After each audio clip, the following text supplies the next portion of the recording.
Hoje nós vamos dar continuidade ao nosso estudo em Efésios. Nós estamos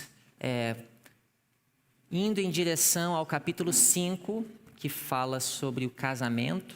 E nós estamos estudando um pouco os primeiros 4 capítulos para nós vermos o contexto literário, né? O que Paulo fala em sua carta aos Efésios antes de chegar lá no seu conselho aos esposos e às esposas. E também ontem nós falamos um pouco do contexto histórico de todas as cartas de Paulo, né? Quais eram as questões que ele estava abordando, lidando nas igrejas que ele havia fundado. Paulo foi um missionário que Deus escolheu para levar a mensagem do único Deus e a mensagem de Jesus e sua ressurreição para o mundo gentil. De certa forma, Paulo foi um missionário igual Jonas foi um missionário. Ele foi para pregar para um povo não judeu.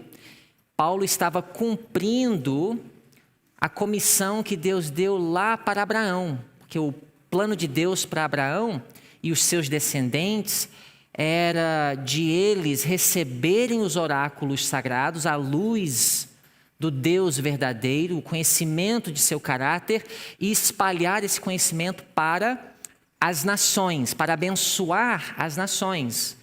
E isso se cumpriu de forma muito limitada e muito parcial no Antigo Testamento. Mas depois da ressurreição de Jesus, principalmente através do ministério de Paulo, nós vemos o cumprimento da promessa dada a Abraão. Tanto que nas cartas de Paulo aos Romanos, aos Gálatas e outras cartas, Paulo está justamente dizendo que Deus não falhou. Ainda que o homem venha a falhar, as promessas de Deus dadas a Abraão estão sendo cumpridas. E como é que as promessas de Deus a Abraão estão sendo cumpridas? Através da inclusão dos gentios. Só que a inclusão dos gentios veio não com ou não sem problemas. Ou seja, foi uma polêmica que gerou o concílio de Jerusalém, registrado em Atos 15. Ou seja, quais são os critérios que determinam a entrada na família de Abraão? E os judaizantes, o grupo que a Bíblia chama dos da circuncisão, judeus cristãos de Jerusalém, que valorizavam muito as origens da nação judaica, né? Eles eram conservadores, queriam conservar aquilo que Deus, né, deu através de Moisés ao seu povo. E com razão, né? Porque foi através da transigência que o povo de Deus foi parar em Babilônia. Então eles tinham muito zelo. E um dos pontos que mais causou divisão foi a questão da circuncisão. Então, você lê a carta de Paulo aos Gálatas e você vê que esse foi um ponto de polêmica, que para Paulo, um gentio, uma pessoa que não era da linhagem de Abraão, poderia fazer parte da família de Abraão sem passar pelo ritual da circuncisão. Quando nós lemos a carta de Paulo aos Efésios, nós estamos mais uma vez nos deparando com o mesmo ponto, a inclusão dos gentios. Então, aqui em Efésios capítulo 2, verso 8, nós temos uma passagem que é muito conhecida e é muitas vezes lida como se Paulo estivesse falando de soteriologia, ou seja, como que eu vou herdar a vida eterna, né? Pela graça sois salvos mediante a fé. Só que essa leitura, que vem lá dos dias de Martinho Lutero, ela ignora de muitas formas, ela ignora o contexto, ou seja, o que Paulo fala antes e depois. Se nós lermos os primeiros versos do capítulo 2, nós vemos que Paulo está falando da inclusão dos gentios.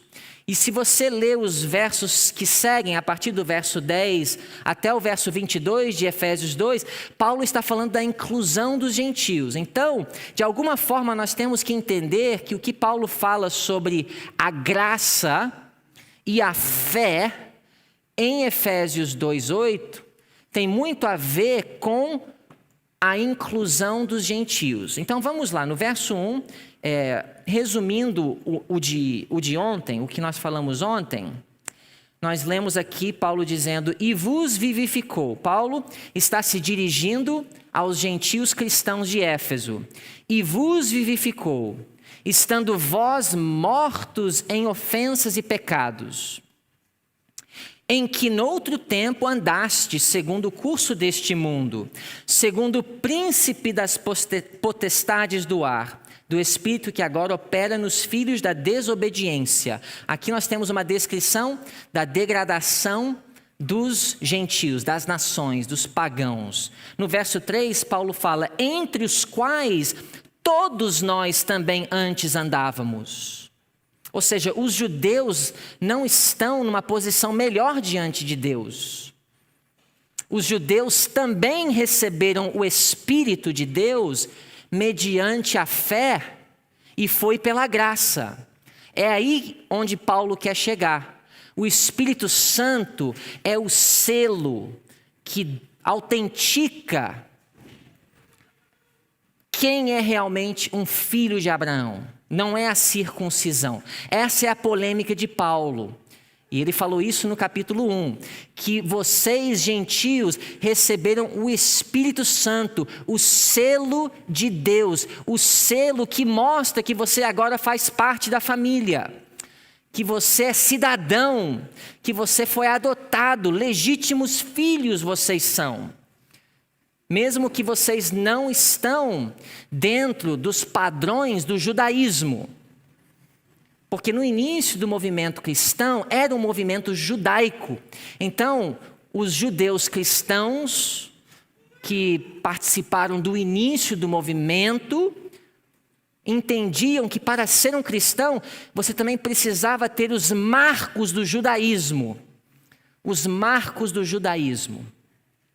Então, chegando lá no verso 8, Paulo diz assim, porque pela graça sois salvos, por meio da fé, e isto não é de vós, é dom de Deus. Vocês, gentios, não mereceram essa adoção.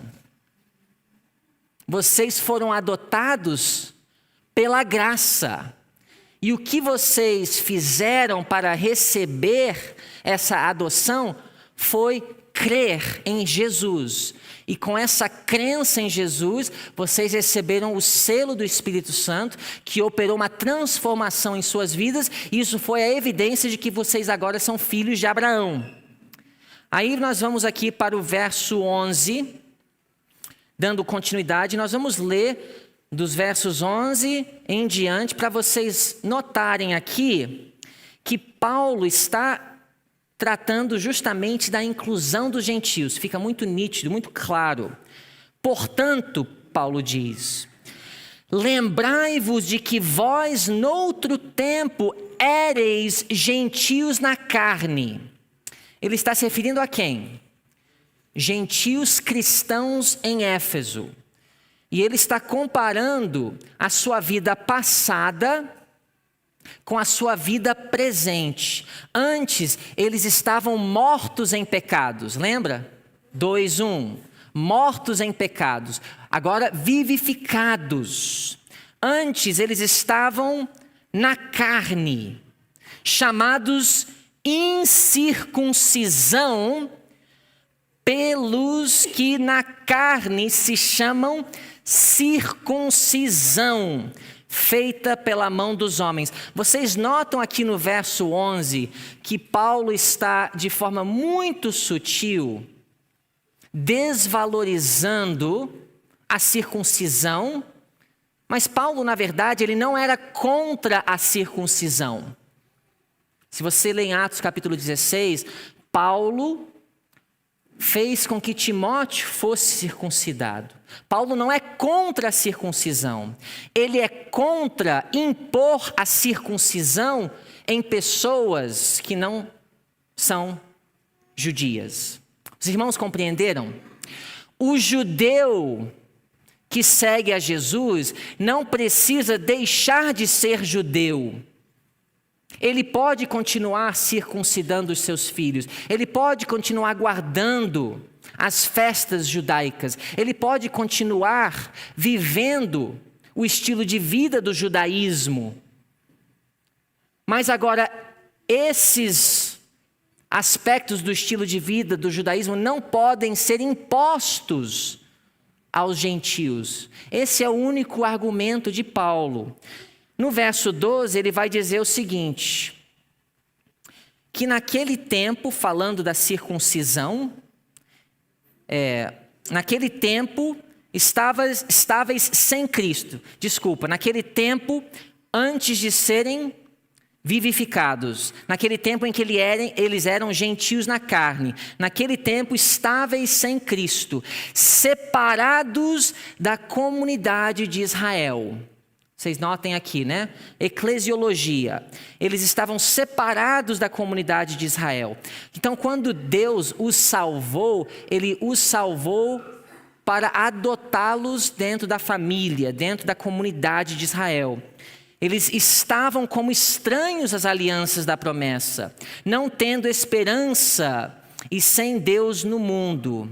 Mas agora em Cristo, vós que antes estáveis longe, já pelo sangue de Cristo chegastes perto.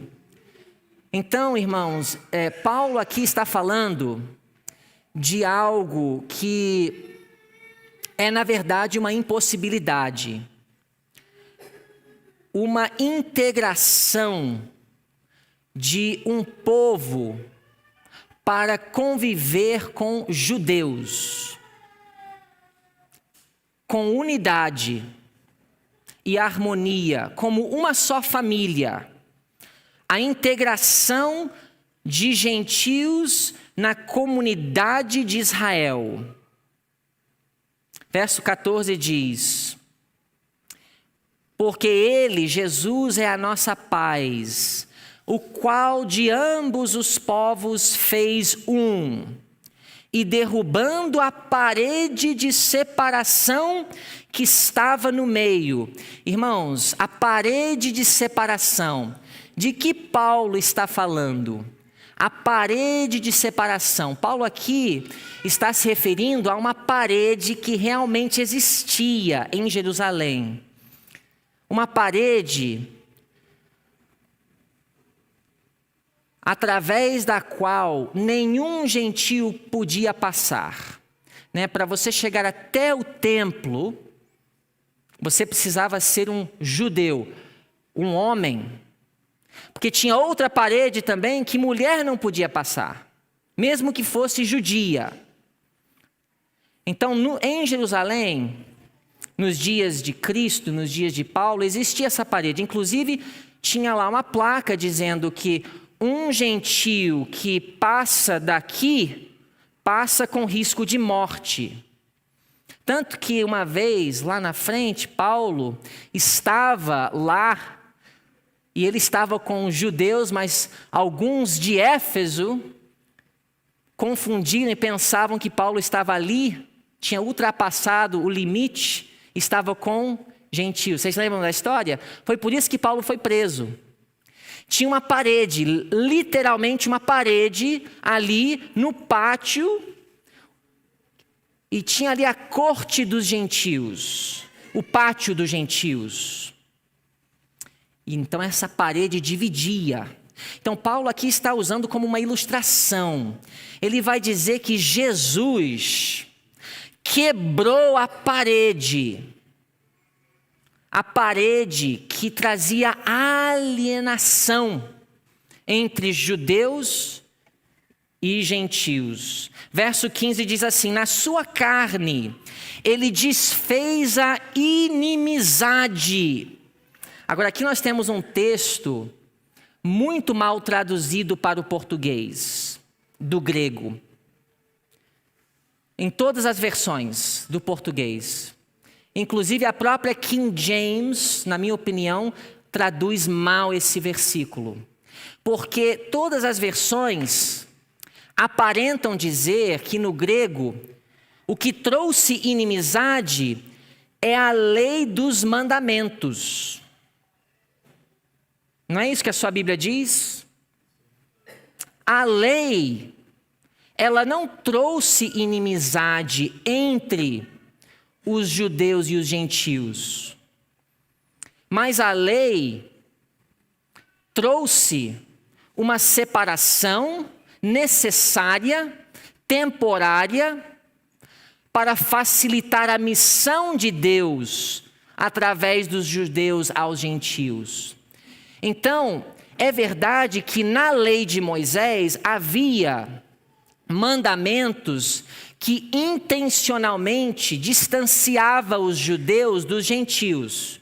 Sim ou não? Se você ler, por exemplo, Deuteronômio capítulo 7, o capítulo é muito claro que os judeus precisavam manter uma distância. Não podiam casar com os cananitas, não poderiam ter relações com os cananitas, inclusive tinham que até, em alguns casos, matar. Certo? Então é uma inimizade,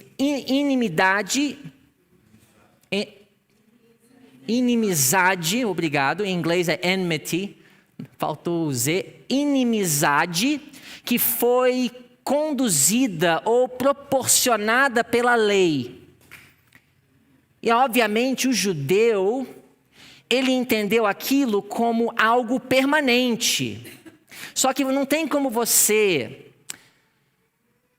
cumprir uma missão sem você ter contato com o povo para quem você quer levar a mensagem, certo? Então, lembrando da comissão de Deus a Abraão, Deus separa Abraão e fala que ele vai abençoar Abraão para que Abraão e seus descendentes fossem o quê? Bênção às nações.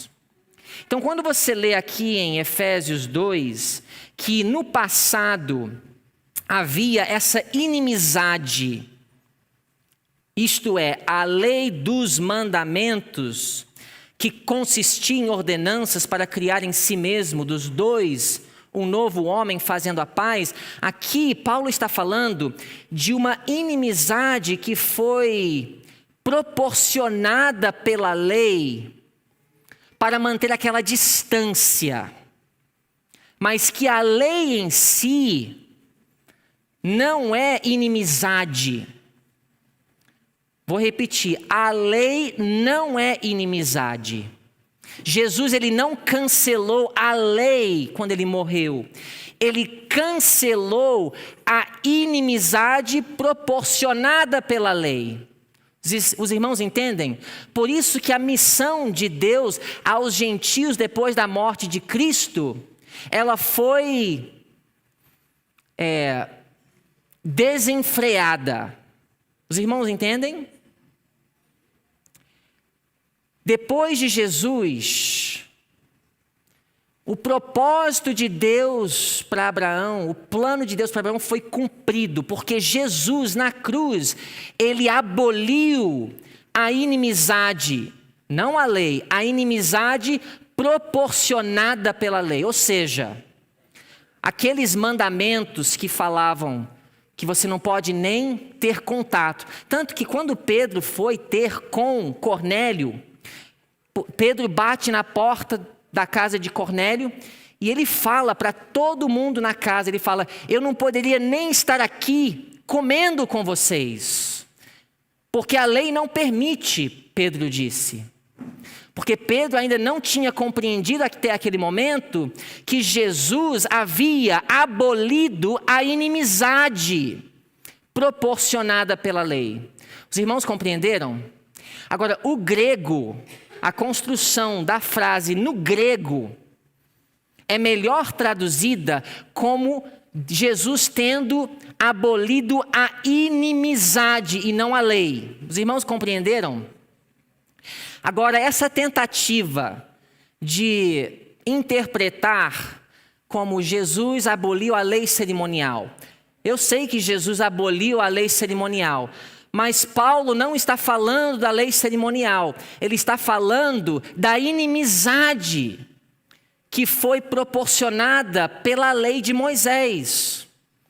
Porque Deus, através de Moisés, criou uma distância entre os judeus e os gentios.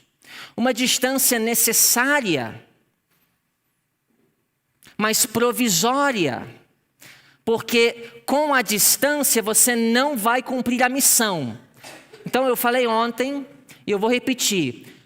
Você não consegue cumprir a missão de Deus isolado. Os essênios, uma seita judaica do primeiro século, foram para as cavernas e o Novo Testamento não faz menção deles. Porque não tem como cumprir a missão de Deus distante. Você quer ganhar uma alma, você tem que se aproximar daquela alma. Você precisa investir tempo com aquela alma. Não basta entregar um folheto ou mandar um texto no WhatsApp. Você tem que sentar na mesa com aquela pessoa. Uma alma se ganha através do contato pessoal. Mas era necessária uma distância, era necessária uma parede que Deus mesmo construiu através de Moisés para que o povo judaico pudesse ser um povo distinto, peculiar. Mas Jesus, ele quebrou a inimizade. E por que que Paulo está, então, elaborando esse tema? Porque ele quer justamente mostrar que com a morte de Cristo, essa inimizade, essa parede, ela foi abolida. Longe de Paulo dizer que a lei de Deus foi abolida, porque você vai para o capítulo 4, Paulo está citando a lei. Vai no capítulo 6, Paulo está citando a lei, ele fala: filhos, obedecei os pais, porque este é o primeiro mandamento com a promessa. Então, Paulo jamais estaria falando que uma lei foi abolida quando ele mesmo está citando a lei. A quantidade de citações de Paulo do Pentateuco no livro de Efésios é grande. São muitas alusões, são muitas citações, entendeu? Mas o que Paulo está dizendo? Que Jesus aboliu a inimizade. Ele aboliu o quê? Inimizade. E essa inimizade foi proporcionada pela lei, certo? Por isso que a lei é mencionada aqui. Verso 15 diz assim: na sua carne desfez a inimizade, isto é, a lei dos mandamentos, que consistia em ordenanças para criar em si mesmo dos dois um novo homem, fazendo a paz. E pela cruz reconciliar ambos. Irmãos, ambos aqui se refere a quem? Judeus e gentios. Pela cruz reconciliar ambos com Deus em um corpo. Quantos corpos? Um corpo. Somente um corpo. Matando com ela as inimizades. O que Jesus matou, destruiu na cruz? A inimizade, não a lei. A lei, ela apenas proporcionou a inimizade. Verso 17 diz assim: e vindo ele, evangelizou a paz para a vós que estáveis longe e aos que estavam perto. Irmãos, quem estava longe? Gentios. Quem estava perto? E com a morte de Jesus, o que ele fez? Uma carne, um corpo. Agora vamos para rapidinho, vai lá para o capítulo 5, só para vocês terem um vislumbre, porque vocês vão dizer assim: eu pensei que a gente estava falando de casamento, né? E aí você está falando de... Nem sei do que você está falando, alguns devem estar pensando, né? Mas Efésios, na verdade, não é sobre casamento. Só que Paulo vai falar sobre o casamento, em Efésios 5, ele também vai falar sobre a escravatura, ele também vai falar sobre o relacionamento de pais e filhos. Mas só rapidinho, veja só, que amanhã a gente vai chegar aqui, mas queria só dar um vislumbre para vocês. Diz assim, no verso 29, porque nunca ninguém odiou a sua própria carne. Paulo está falando aqui do marido e da esposa, né? Por exemplo, uma só carne, não tem, você não bate na sua própria carne, né? Então, quando existe aquela união de uma só carne, existe um só ser humano. Isso é um mistério, porque os dois permanecem distintos. Paulo fala assim, porque nunca ninguém odiou a sua própria carne, antes a alimenta e sustenta, como também o Senhor a igreja. Porque somos membros do seu corpo, lembra? Um só corpo. Da sua carne e dos seus ossos. Por isso deixará o homem seu pai e a sua mãe e se unirá à sua mulher e serão dois numa carne. Então você vê que quando Paulo está falando dos gentios e dos judeus formando uma só carne, e lá ele vai falar do marido e da esposa, né? Uma só carne, uma união em diversidade, uma união que não requer uniformidade, porque quem queria uniformidade eram os judaizantes, lembra? Para o judaizante, o gentio precisava se tornar um judeu para formar uma só carne, ou seja, para você casar comigo, você precisa ser igual eu sou. Essa é a interpretação do judaizante em relação a uma só carne, ou um só corpo, ou uma só igreja. Paulo compreendia que uma só igreja, uma só carne, um só corpo, não eliminava as distinções entre os diversos grupos que iam compor o corpo, a igreja de Cristo. Os irmãos estão compreendendo? Tanto que Paulo vai dizer assim, no verso 32, grande é este mistério. Que mistério é esse que é grande? Que mistério? O mistério de duas entidades, duas pessoas se tornarem uma só carne. Agora, se você quer ter uma só carne, um só corpo, nos moldes de Adolf Hitler, aí é muito fácil. Todo mundo vai ser uma uniformidade. Todo mundo vai pensar igual. Todo mundo vai ter a mesma visão. Todo mundo vai submeter sua individualidade a uma só mente. Agora, para Paulo, o mistério da igreja e o mistério do casamento é a capacidade do Espírito Santo de trazer duas entidades e criar um só corpo, sendo que a unidade permanece, mas a individualidade dos dois também permanece. E Paulo chama isso de quê? Este é um mistério, é o mistério de Deus.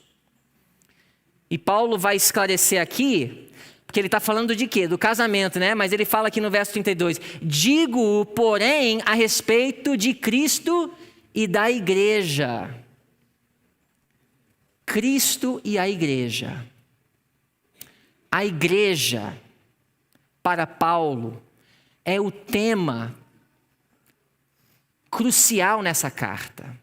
E a unidade da igreja. Vamos para o capítulo 4 rapidinho, só para vocês verem aqui a importância para Paulo da unidade da igreja. Capítulo 4, verso 1, diz assim, rogo-vos, pois, eu, o preso do Senhor, que andeis como é digno da vocação com que fostes chamados, com toda humildade e mansidão, com longanimidade, suportando-vos uns aos outros em amor. Esses são os ingredientes necessários para uma só carne.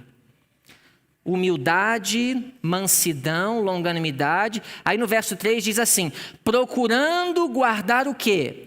a unidade do Espírito pelo vínculo da paz. Verso 4. Há um só corpo e um só Espírito, como também fostes chamados em uma só esperança da vossa vocação. Um só Senhor, uma só fé, um só batismo. A união de Cristo com a igreja depende da união da igreja. Os irmãos entenderam? A união de Cristo com a igreja depende da união da igreja. Estamos falando aqui não em termos individualistas, mas a igreja como uma comunidade. Porque para Paulo, a maior evidência da verdade que ele pregava era que o Espírito Santo poderia tornar um povo, 2, 3, vários grupos, né? Gentios e judeus, na verdade, são dois grupos também que tinham muita diversidade, né? Quando a gente fala de gentios, tem os gregos, os romanos, tem os gálatas, são muitos, são os egípcios, né, de Alexandria, são muitos. E os judeus, irmãos, os judeus do primeiro século eram um grupo era uma nação muito eclética. Primeiro você tem os judeus da dispersão. E no capítulo 6 de Atos, nós temos ali a primeira briga da igreja. E não era entre judeus e gentios, era entre judeus da dispersão e judeus da Palestina, judeus que falavam aramaico. E aí você tem, entre os judeus da Palestina, você tem os fariseus, os saduceus, você tem os zelotas. Jesus, ele tinha entre os seus 12, um zelota, ele tinha pessoas que eram pescadores, você tem pessoas de várias culturas dentro do judaísmo, dentro do primeiro ciclo. Você tem um cobrador de impostos dentro do grupo dos 12, que diversidade! Dentro dos 12, um zelota e um cobrador de impostos, que diversidade! Então Paulo compreendia que havia um milagre acontecendo no mundo. O milagre da ressurreição já está no passado. Como que nós podemos provar que a ressurreição realmente aconteceu? É através da união da igreja. Porque o Império Romano está tentando unir o mundo e não consegue. Mas através do Espírito nós estamos vendo agora a formação de uma nova família. Então voltando aqui a Efésios 2, versículo 18, diz assim: porque por ele ambos temos acesso, ambos se referindo a quem? Judeus e gentios, mas nós sabemos que dentro desses dois grupos também tem muita diversidade. Mas ambos temos acesso ao Pai em um mesmo Espírito. Verso 19. Assim que já não sois estrangeiros. A quem ele está se referindo? Gentios cristãos de Éfeso.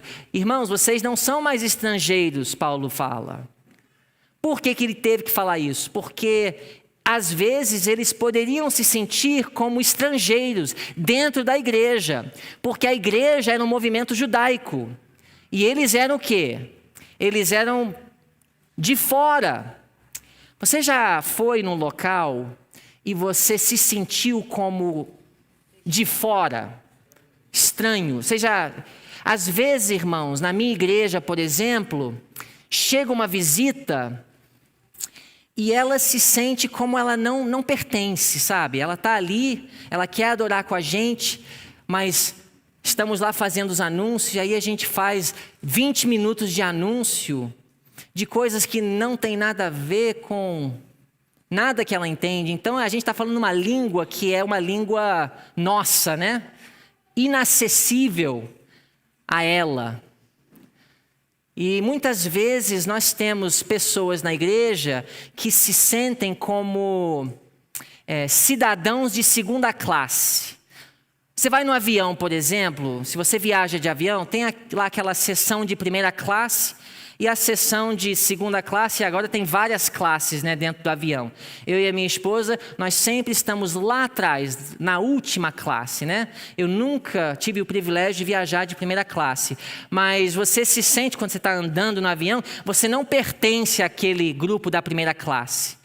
E quando Paulo vivenciou aquela tragédia na Galácia, não, na Antioquia, ele escreve, né, em Gálatas 2, mas aconteceu em Antioquia, aquela tragédia. Para Paulo, a maior tragédia não foi as críticas, porque isso foi resolvido no Concílio de Jerusalém, mas foi aquela tragédia de Pedro, para não ferir a consciência dos judaizantes, ele sai da mesa. Como que aqueles gentios cristãos se sentiram quando Pedro sai da mesa, como cristãos de segunda classe? Os irmãos entendem? Por isso que Paulo precisa bater nessa tecla em todas as cartas. Vocês não são estrangeiros. Jesus, ele aboliu a inimizade. Não tem mais distinção. Vocês são filhos de Abraão. Os irmãos entendem? Esse é o foco de Paulo. Verso 19. Assim que já não sois estrangeiros, nem forasteiros, mas concidadãos dos santos e da família de Deus. Jesus, ele não tem diferentes classes na igreja. Inclusive, aquela distinção de clero e leigo também é uma invenção humana. Não tem classes na igreja. Existe um só sacerdócio na igreja. Nós todos temos diferentes funcionalidades, mas um só corpo. Não existem classes. Não existem pessoas que tenham acesso mais direto a Deus do que outros na igreja. Essa teologia, ela foi desenvolvida ao longo dos séculos, na medida que a igreja foi se distanciando de Deus. Não existem classes na igreja. Não existe negro e branco na igreja. Não existe homem e mulher na igreja. Não existe clero e leigo na igreja. Existem muitos membros com diversos dons e personalidades e culturas diferentes, mas um só corpo. Não existem estrangeiros e cidadãos. Existem cidadãos. Então Paulo diz, vocês gentios são concidadãos dos santos e da família de Deus, uma só família, edificados sobre o fundamento dos apóstolos e dos profetas, de que Jesus Cristo é a principal pedra da esquina, no qual todo edifício bem ajustado cresce para templo santo no Senhor. Veja a linguagem do santuário. Nós temos, né, a noção, a compreensão do santuário, né, no céu, mas também existe ainda o santuário na terra, que é o povo de Deus. E não é o povo de Deus como indivíduos, é a igreja eclética unida. Por isso que Paulo fala em 1 Coríntios 3, quando alguém promove divisão na igreja, está profanando o templo de Deus. Verso 22, no qual também vós juntamente sois edificados para a morada de Deus em espírito. Irmãos, continuando no capítulo 3, mas nós vamos avançar mais rápido aqui. Verso 5, ainda falando dos gentios e Deus, o mistério de Cristo. Aqui no verso 5, falando do mistério de Cristo, o qual noutros séculos não foi manifestado aos filhos dos homens, como agora tem sido revelado pelo Espírito aos seus santos apóstolos e profetas. Paulo está falando da inclusão dos gentios, né? Que é um mistério como Deus consegue unir dois povos distintos em um só corpo. Verso 6, a saber que os gentios são o quê? Cordeiros, né? Aí você vê, esse mistério é o mistério de Deus unir dois grupos em um só corpo, né? Duas carnes se tornam uma só carne, certo? Verso 6, a saber que os gentios são co-herdeiros de um só corpo e participantes da promessa em Cristo pelo Evangelho. Verso 7, do qual fui feito ministro pelo dom da graça de Deus, que me foi dado segundo a operação do seu poder. A mim, o mínimo de todos os santos, me foi dada esta graça de anunciar entre os gentios, por meio do Evangelho, as riquezas incompreensíveis de Cristo e demonstrar a todos qual seja a comunhão do mistério que desde os séculos esteve oculto em Deus, que tudo criou por meio de Jesus Cristo, para que agora, pela igreja, a multiforme sabedoria de Deus seja conhecida dos principados e potestades nos céus. Fica alguma dúvida, irmãos, que a revelação que Deus está fazendo para o mundo e para o universo envolve a união de uma igreja multicultural, uma igreja eclética, unida no Espírito Santo? É um mistério. O que não é um mistério é a uniformidade. Nós temos muitos exemplos. A Coreia do Norte é o exemplo atual. Eu me refiro muito à Alemanha na década 30, com Adolf Hitler, mas temos exemplos atuais. Coreia do Norte tem alguns países muçulmanos onde você vê, numa nação, essa uniformidade. Isso não é um mistério. Isso é muito simples de explicar. O uso da espada leva as pessoas a se comportarem bem, Por exemplo, uma família unida, cujos filhos não têm individualidade, não é um mistério. Isso é muito fácil de explicar. Entendeu? Agora, ver uma família unida, ou uma nação unida, ou uma igreja unida pelo Espírito, isso é um mistério. Isso não se vê na humanidade. Por isso que Paulo chama do mistério. E outro mistério é o casamento, Porque duas carnes se tornam uma só. Só que quando um precisa submeter sua individualidade ao outro, não é um mistério. Isso é muito fácil de explicar. Entendeu? É a força. Agora, quando é o Espírito Santo, os dois indivíduos continuam sendo dois indivíduos distintos, com individualidades distintas, personalidades distintas, até mesmo contextos culturais distintos. Mas mesmo assim tem harmonia. Isso não dá para explicar, é um mistério, é o Espírito Santo. Vamos para o capítulo 4. Vamos para o versículo 17. E digo isto, e testifico no Senhor, para que não andeis mais como andam também os outros gentios. A quem Paulo está se dirigindo? Mais uma vez, eu sei que é redundante, mas vamos lá. Gentios cristãos de Éfeso. Não basta dizer gentios, porque Paulo não está se dirigindo a gentios. Eles não são mais gentios. Eles são no sentido que eles não são judeus na carne, mas agora eles são israelitas. Eles são filhos de Abraão. Por isso que Paulo fala, vocês não podem mais andar igual os gentios, os outros gentios. Agora, é interessante, irmãos, que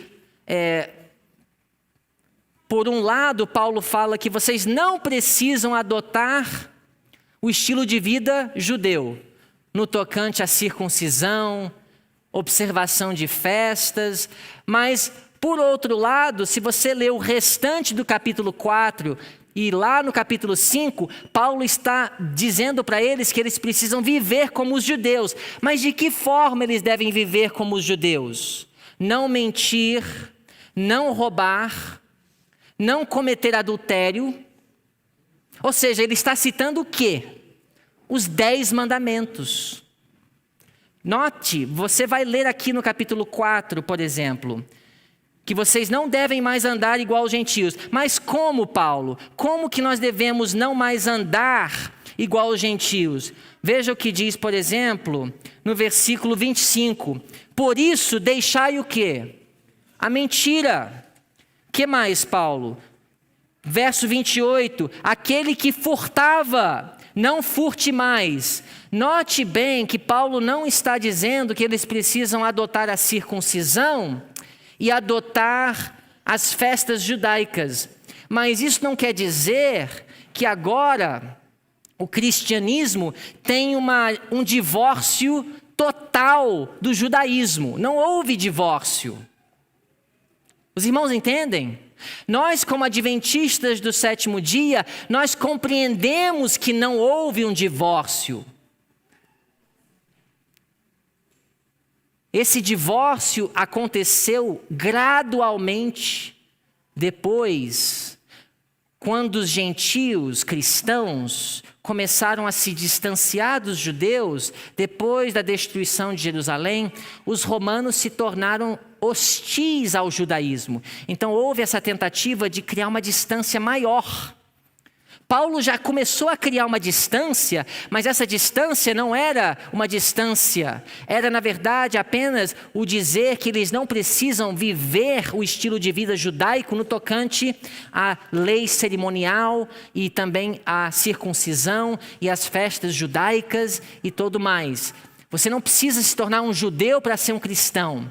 Mas Paulo não pregou o divórcio entre o judaísmo e o cristianismo, porque para Paulo ele nem usava esses termos.